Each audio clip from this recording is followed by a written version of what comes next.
Hello everyone, हमारे channel में आपका स्वागत है। आज हम हॉलीवुड की साइंस फिक्शन मूवी पैसेंजर को एक्सप्लेन करने वाले हैं, जहाँ एक स्पेसशिप में जिम और लेन फंसे हुए हैं। लेकिन सवाल ये है कि ये दोनों हाइबरनेशन पॉड से 90 साल पहले क्यों जाग गए और कैसे बनती है उनकी अनोखी प्रेम कहानी। तो बने रहिए हमारे साथ और इस वीडियो को अंत तक जरूर देखें। और अगर आप हमारे चैनल पे नए हो तो चैनल को सब्सक्राइब जरूर करें। तो बिना वक्त गवाए इस वीडियो को शुरुआत करते हैं। मूवी की शुरुआत एवलन नाम के एक स्पेसशिप से होती है, जिसमें 5000 पैसेंजर और 258 क्रू मेंबर नई जिंदगी बसाने के लिए जा रहे होते हैं। उस जगह को होम प्लेनेट कहा जाता है। इस स्पेसशिप में सभी पैसेंजर और क्रू मेंबर को हाइबरनेशन पॉड्स में रखा जाता है। ये अलग तरह के पॉड्स होते हैं। इसमें टेम्परेचर कम होता है और काफी समय के लिए इंसानों को उसमें सुलाया जाता है। एवलन का अर्थ से होम स्टेट का सफर लगभग 120 साल का है और अभी इस सफर में सिर्फ 30 साल गुजर गए होते हैं। स्पेस में घूमने वाले एस्ट्रॉयड यानी कि बड़े बड़े पत्थर होते हैं, उनमें से एक पत्थर एवलन को टकरा जाता है और उससे एवलन को नुकसान हो जाता है। लेकिन ये स्पेसशिप काफी एडवांस होती है, वो अपनी मरम्मत खुद ही कर लेती है, यानी कि ये स्पेसशिप ऑटो पायलट मोड पर चल रही होती है। शिप से एक एस्ट्रॉयड टकराने की वजह से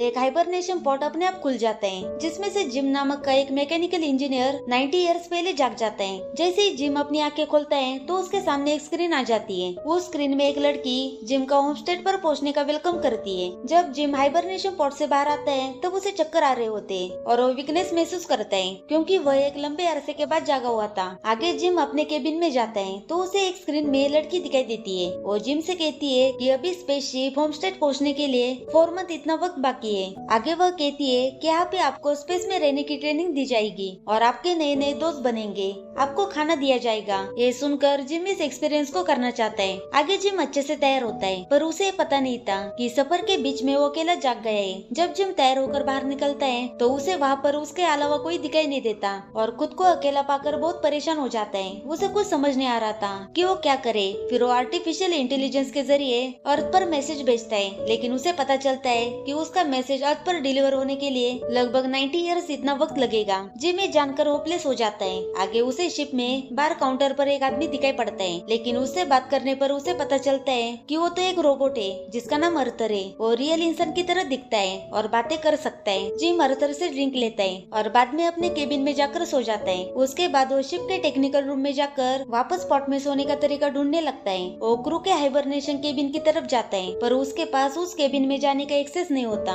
जिम उस केबिन का एंट्रेंस तोड़ने की बहुत कोशिश करता है, लेकिन वो यहाँ पर भी असफल हो जाता है। आगे जिम अर्थर के पास जाकर ड्रिंक लेता है और उससे पूछता है कि तुम्हें हाइबरनेशन पॉट में जाने का कोई रास्ता पता है, पर अर्थर बताता है कि उसे इस बारे में कोई टेक्निकल जानकारी नहीं है। वो कहता है कि वो सिर्फ बार टेंडर है। वो आगे कहता है कि परेशान होने की बजाय अब तुम्हें स्पेसशिप में रहने की आदत डाल देनी चाहिए। आगे जिम टूल की मदद से एक वीआईपी स्वीट ओपन करता है। वो काफी शानदार होता है और वो अपने केबिन से वहाँ पर शिफ्ट हो जाता है। वो ऐसे ही शिप में काफी समय गुजार लेता है, लेकिन वो काफी अकेला महसूस करने लगता है। आगे एक दिन वो हाइबरनेशन पॉट वाली जगह पर जाकर सुसाइड करने की कोशिश भी करता है, लेकिन उसकी हिम्मत नहीं होती। तभी जिम की नजर एक हाइबरनेशन पॉट पर पड़ जाती है। उसमें एक खूबसूरत लड़की सोई होती है जिसका नाम लेन होता है। जिम को लेन बहुत पसंद आती है। अगले दिन जिम अपना ब्रेकफास्ट लेन के हाइबरनेशन पॉट के नजदीक करने लगता है। फिर वो उसकी वीडियो प्रोफाइल देखता है, जिसमें वो खुद के बारे में बता रही होती है कि वो एक राइटर है। जिम को उससे प्यार हो जाता है। कुछ दिन के बाद जिम लेन को उठाने के बारे में सोचता है। फिर वो फाइनली एक डिसीजन लेता है कि वो अभी अकेला नहीं रह सकता। फिर वो उसको उठाने का तय करता है और वो खुद की दाढ़ी और बाल काट लेता है ताकि वो हैंडसम दिखे। जिम लेन के हाइबरनेशन पॉट में खराबी करके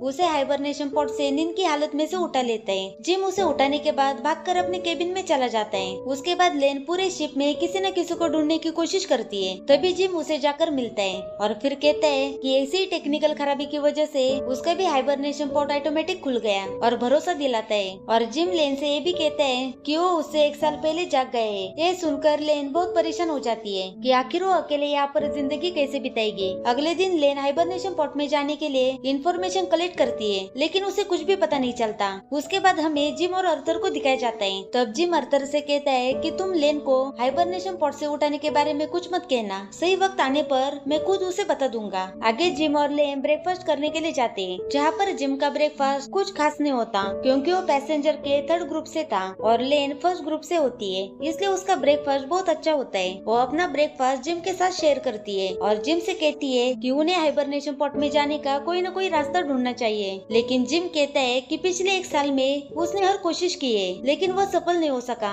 अब ये सब सुनकर लेन भी इस सिचुएशन को एक्सेप्ट करके शिप में एडजस्ट होने की कोशिश करती है। वो अपने इस एक्सपीरियंस पर बुक लिखना शुरू करती है। इसी दौरान लेन और जिम की अच्छी दोस्ती हो जाती है और वो दोनों बहुत सा टाइम एक दूसरे के साथ शेयर करते हैं। फिर उन दोनों को एक दूसरे से प्यार हो जाता है। फिर जिम एक रोबोट के जरिए लेन को डेट पर जाने के लिए पूछता है और इस बात पर लेन बहुत खुश हो जाती है। इवनिंग में दोनों अच्छे से तैयार हो जाते हैं और अच्छा टाइम बिताते हैं। आगे जिम लेन को स्पेस सूट वाले रूम में लेके जाता है और स्पेस सूट पहनकर शिप के बाहर ग्रेविटी को एक्सपीरियंस करते हैं। ये उन दोनों के लिए काफी अमेजिंग एक्सपीरियंस होता है। फिर वो दोनों एक दूसरे के काफी करीब आते हैं। वही एक दिन लेन का बर्थडे होता है और जिम उसे बहुत स्पेशल बनाना चाहता है। उसी वक्त लेन आर्थर के बार काउंटर पर ड्रिंक ले रही होती है। तभी आर्थर लेन से कहता है कि आज से 1 साल पहले जिम उसे मिलने के लिए बहुत बेताब था। ये सुनकर लेन सोच में पड़ जाती है और थोड़ा फोर्स करने पर आर्थर उसे सब कुछ बता देता है कि कैसे जिम ने उसे हाइबरनेशन पॉट से उठाया था। आर्थर को ऐसा लगा था कि जिम ने उसे सब कुछ सच बता दिया होगा। जब ये बात चल रही होती है तब जिम वहाँ पर पहुँच जाता है। तब लेन गुस्से से जिम को कहती है कि आखिर उसने ऐसा क्यों किया। इतने दिन से उसने उसे धोखे में रखा था। वो बहुत नाराज हो जाती है और अपने केबिन में चली जाती है।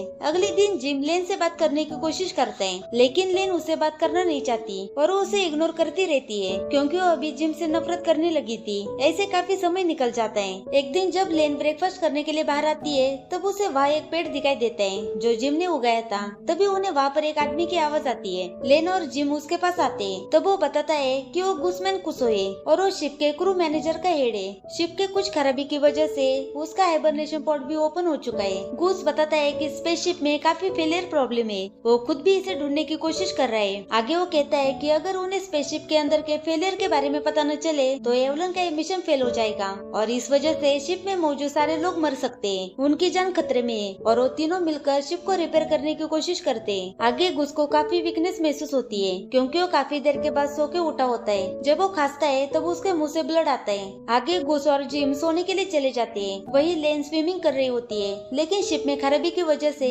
शिप के अंदर की ग्रेविटी बंद हो जाती है जिससे सब कुछ हवा में उड़ने लगता है। ग्रेविटी न होने की वजह से स्विमिंग पूल का पानी हवा में उड़ने लगता है और लेन एक पानी के बबल के अंदर फंस जाती है। वो बाहर निकलने की बहुत कोशिश करती है पर वो बाहर नहीं निकल पाती। फिर सिस्टम की ग्रेविटी वापस आ जाती है। तब लेन वापस पानी में गिर जाती है और उसकी जान बच जाती है। अगले दिन वो तीनों कंप्यूटर के जरिए पता लगाने की कोशिश करते हैं कि आखिर वो ग्रेविटी बंद होने की वजह क्या थी। कंप्यूटर ऑपरेटर उन्हें बताता है कि फ्यूजन रिएक्टर जिससे शिप को वर्क करने की पावर मिलती है वो पूरी तरह से डैमेज हो चुका है। तभी गुस की तबीयत अचानक से खराब हो जाती है और वो बेहोश होकर नीचे गिर जाते हैं। लेन और जिम उसे इमरजेंसी रूम में लेके जाते हैं जहाँ उसे ऑटो ड्रॉप पॉट में सुलाते हैं। ये ऑटोमेटिक मेडिकल ट्रीटमेंट पॉट होता है। ऑटो ड्रॉप उन्हें बताता है कि गुस काफी समय तक एक खराब हाइबरनेशन पॉट में रहा है। इस वजह से उसकी तबीयत और भी खराब हो जाएगी। उसके पास सिर्फ कुछ ही घंटे बाकी है और उसके बाद वो मर जाएगा। यह बात सुनकर जिम और लेन काफी परेशान हो जाते हैं लेकिन गुस मरने से पहले जिम और लेन को